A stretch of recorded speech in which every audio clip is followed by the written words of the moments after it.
नमस्कार दोस्तों, गायत्री फिल्म से आपके बीच एक गाना 6 बजे आया और गाना आने के करीब 2 से 3 घंटे बाद गाने को चैनल से क्यों हटा दिया गया।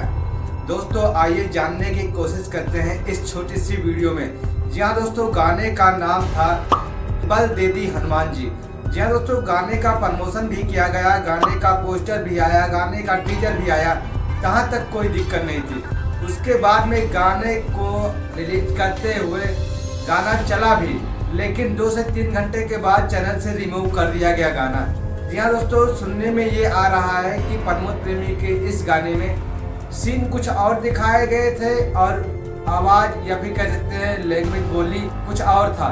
यानी कि पोस्टर में दिखाया गया था कि लगभग भक्ति सॉन्ग है, और जब वीडियो आया गाने का तो उसमें पता चला कि ये गाना थोड़ा प्यार मोहब्बत वाला है। इसीलिए बहुत लोगों को एतराज हुआ, इसलिए गाने को रिमूव कर दिया गया। दोस्तों चैनल को सब्सक्राइब कर लीजिएगा, क्योंकि इस चैनल पे प्रमोद प्रेमी भैया से जुड़े हुए सारे न्यूज आप लोगों को मिलते रहते हैं। चलिए दोस्तों, आशा करते हैं कि वीडियो आपको पसंद आई होगी, लेकिन रिमूव क्यों किया गया गाने को, ये आप कमेंट में बताइएगा अपनी राय। चलिए दोस्तों, मिलते हैं किसी और अगली वीडियो में अगली जानकारी के साथ। तब तक के लिए हर हर महादेव।